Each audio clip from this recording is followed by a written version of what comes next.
Greetings to the utmost. My name is B.E. Cousins. I work under the studio alias Aldwin399. Today I'm going to talk about three figures, heroes of music theory, arranging, and composition throughout time. I'm going to start with Pythagoras from prehistory. He was a mathematician, he was an ancient Greek, and a philosopher.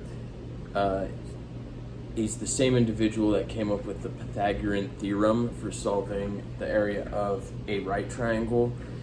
He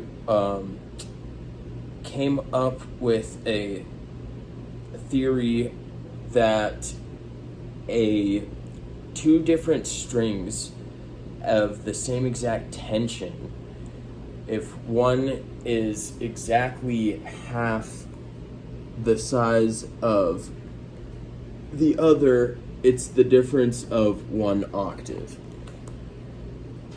He came up with that theorem as well as the Pythagorean theorem, developed musical instruments and things like that, and him and his followers actually had a belief that essentially the planets and stars are making a noise, just them rotating and things like that. There's a sound that they're making, but us being born conditioned to it, we don't hear it, but that's why certain sounds resonate with us, because it emulates the sound that the universe is creating, basically.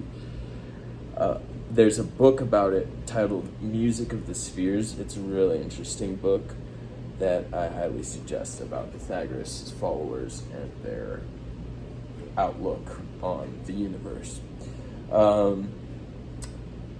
Next, I'm going to talk about Beethoven. Beethoven is an extremely important figure to music. He revolutionized music at a time when he was the first bad boy of music. So he was the first person to start doing dissonant sounding dark themes, first to use kettle drums. By the age of 12, he had by ear figured out and decoded several Bach's pieces. He was a musical genius with an extremely keen ear training. And a fun fact about Beethoven, when we picture Beethoven, we almost always picture him playing the piano, when in fact, the sonatas that Beethoven wrote were for an idealized version of the piano, which didn't come into existence till 40 years after his death, the piano we have today. So they had harpsichords, string quartets, organs, that sort of thing.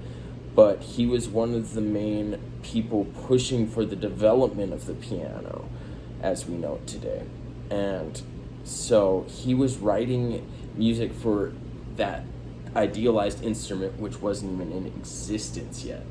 And he was famous for not getting along with royalty at that time. If you were a musician, the way that you made a living was basically by having a wealthy patron. And he was famous for not getting along with royalty and basically finding his own path and doing concerts, more music for the people and for the public. Extremely gifted man who continued to write music long after he started going deaf. So then I'm going to talk about Steve Reich, or Steve Reich. He's a modern composer who's highly, highly, highly underrated. This man is a composer, arranger, just all-around musical genius, and particularly his piece, Music for 18 Musicians, it's like an hour-long piece with 18 different voicings, and all these slowly evolving movements, and it's just a brilliant piece. Also, Nagoya marimbas.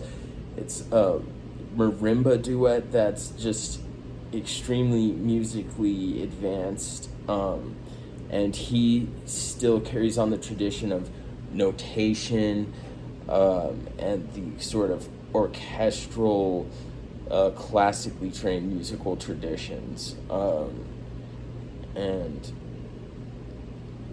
these are the three people that I think are most important to music theory.